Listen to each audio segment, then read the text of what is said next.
Hello everybody. आज मैं आपके साथ शेयर करने वाली हूँ अपना DSSB एग्जाम का एक्सपीरियंस। मैंने DSSB TGT PGT दोनों दिया हुआ है। तो आज मैं आपके साथ शेयर करूंगी अपना एक्सपीरियंस कि पेपर किस तरीके का आता है, क्या एक्चुअल में पेपर बहुत ज़्यादा टफ आता है, कौन सा पोर्शन कैसा आता है, वो सारी चीज़ें आज हम डिस्कस करेंगे इस पर्टिकुलर वीडियो में। बिकॉज ऑब्वियसली अभी जितने भी लोगों ने फॉर्म भरा था DSSB TGT PGT का, तो एग्जाम्स आने वाले 1-2 महीने के अंदर होने वाले हैं। ऐसा इसलिए बिकॉज अभी इलेक्शंस की वजह से जो भी था स्केड्यूल नहीं आ पा रहा था और बहुत सारे एग्जाम्स रुके हुए थे। बट अभी नॉन टीचिंग और टीचिंग दोनों पोस्ट के एग्जाम जल्दी जल्दी से फटाफट से कंडक्ट होंगे, तो आप अपनी तैयारी टाइमली उस हिसाब से कर सको।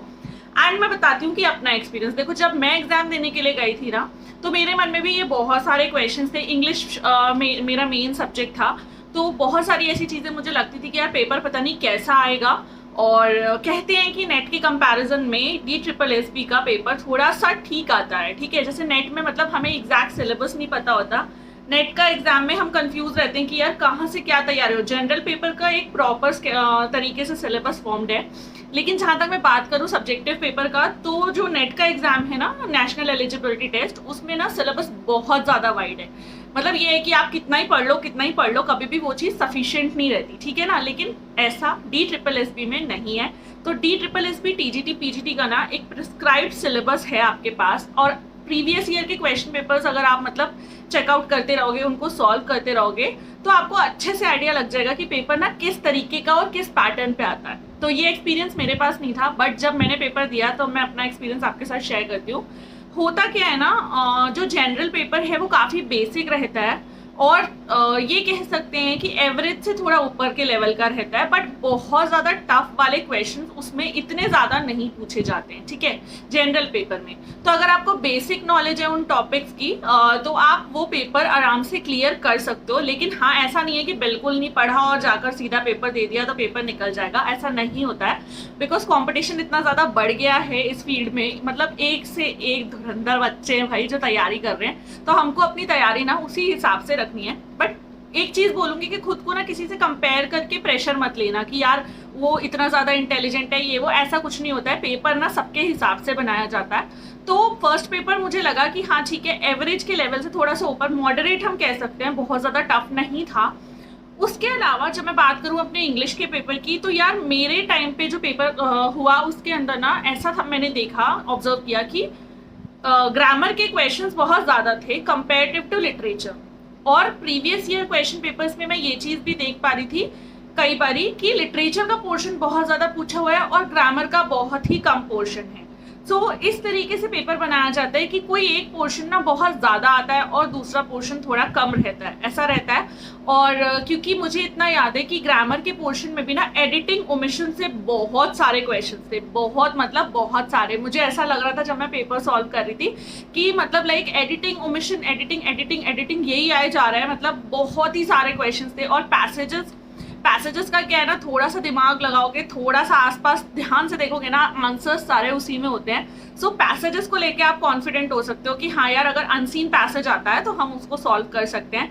बट एक चीज मैंने मतलब उस टाइम पे एक्सपीरियंस की थी कि स्क्रीन पे हम लोग का फोकस ऐसा बना हुआ होता है कि कई बार हम कुछ चीजें मिस कर जाते हैं जो कि हमें नहीं करनी चाहिए। और वो मिस क्यों होता है, क्योंकि हमारे अंदर जो कांस्टेंट एंजाइटी बनी हुई होती है एग्जाम को लेके। ठीक है, कि हम टाइम की वो क्लॉक ऊपर चलती रहती है, उसको देखते रहते हैं, टाइम निकलता जा रहा है, हमको जल्दी करना है। तो ये गलती मत करना यार, उस क्लॉक से फोकस हटा के, ठीक है, दिमाग में एक चीज रखनी है कि हाँ हमारे पास इतना टाइम है और हमको पेपर क्लियर करना है, मतलब पेपर सॉल्व करना है। ठीक है, बट पूरा टाइम अगर फोकस उस क्लॉक पे रह जाएगा तो तुम पेपर को ठीक से जितना अच्छा अपना 100% दे सकते हो उतना नहीं दे पाओगे।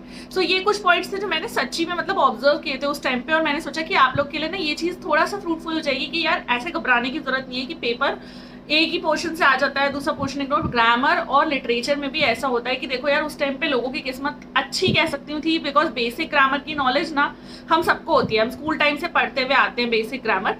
तो ग्रामर का जो पोर्शन होता है वो सॉल्व करना थोड़ा सा आसान हो जाता है। Comparative to literature, because English literature बहुत वाइड है।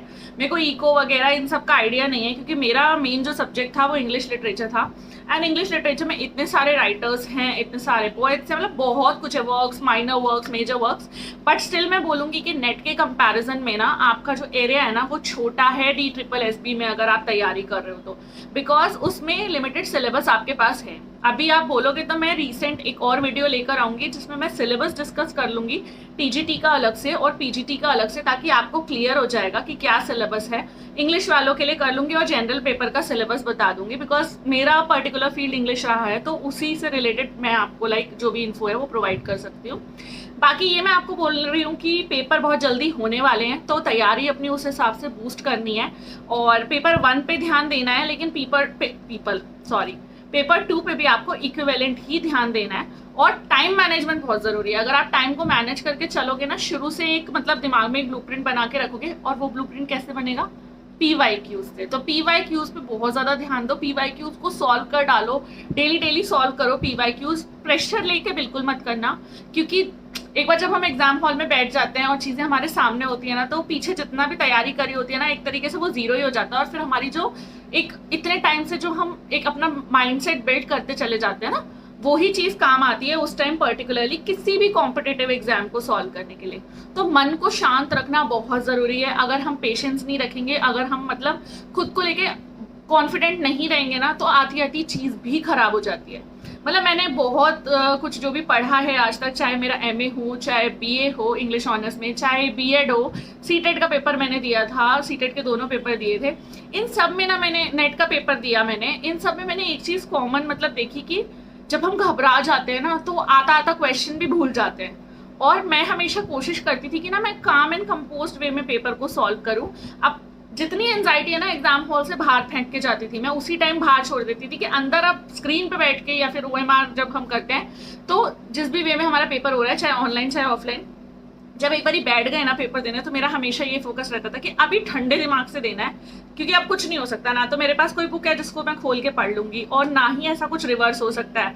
तो भाई अब जितना आता है, जैसा आता है ऐसा ही आता है, और उसको फुल कॉन्फिडेंस के साथ आप पेपर दो। डेफिनेटली देखना, आपको अपने अंदर ये चेंजेस अगर आप करोगे ना, आपको खुद से पता चलेगा कि कितना आपकी एफिशिएंसी, इफेक्टिवनेस, सब चीज बढ़ गई है। तो यार डरना नहीं है। देखो, हार जीत लगी रहती है, पास फेल लगा रहता है, मैं समझती हूँ, अटेम्प्ट्स लिमिटेड होते हैं, एज लिमिट होती है, बहुत सारा सिनेरियो होता है। बट अभी हम प्रेजेंट में अगर जिस चीज़ की तैयारी कर रहे हैं, अगर उसके ऊपर हम अच्छे से फोकस रखेंगे ना, तो एटलीस्ट हम उसको ठीक से कर पाएंगे। ये आगे पीछे का बहुत ज़्यादा सोच के ना मैस ही क्रिएट होता है, चाहे कॉम्पिटिटिव एग्जाम में हो, चाहे जिंदगी के एग्जाम में हो। तो भाई पॉजिटिव रहो, जो तैयारी करी है खुद को कॉन्फिडेंट रखो कि हाँ मुझे आता है। ओवर कॉन्फिडेंस कभी नहीं रखना, हमेशा एक लर्निंग पेस पे जिंदगी को भी जीना चाहिए और एग्जाम्स की भी तैयारी करनी चाहिए।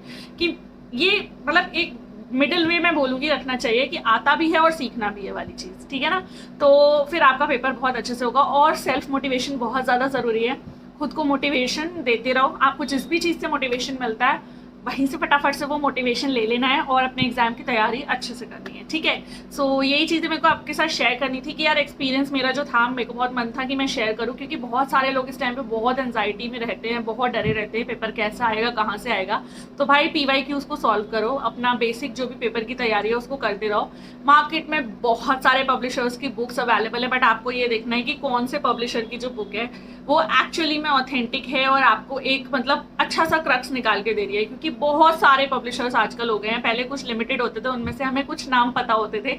मैं भी कुछ अच्छी बुक्स आपके साथ शेयर कर दूंगी दोनों ही एग्जाम्स के लिए। एंड अगर आप जानना चाहते हो कि बुक्स आप कहाँ से ले सकते हो apart from online, because online के कंपैरिजन में ऑफलाइन ऐसी स्टोर्स का बारे में मुझे पता है जहाँ पे ऑथेंटिक बुक्स मिलती हैं, अच्छे पब्लिशर्स की बुक्स मिलती हैं एग्जाम्स से रिलेटेड, और साथ में काफ़ी अफोर्डेबल प्राइस पे मिलती है। तो अगर आपको वो सारे वीडियोस देखने हैं तो आप चैनल को फटाफट सब्सक्राइब करो, फर्स्ट टाइम मुझे देख रहे हो तो। एंड स्टे ट्यून, बहुत जल्दी और बहुत सारे इंफॉर्मेटिव वीडियोस आपके लिए आने वाले हैं, चैनल को सब्सक्राइब करके जाना। And thank you so much for watching. जल्दी से मिलेंगे न्यू वीडियो के साथ, तब तक के लिए अपनी तैयारी ना जोरों शोरों से रखनी है और अपने ऊपर पूरा भरोसा रखना है। बाय।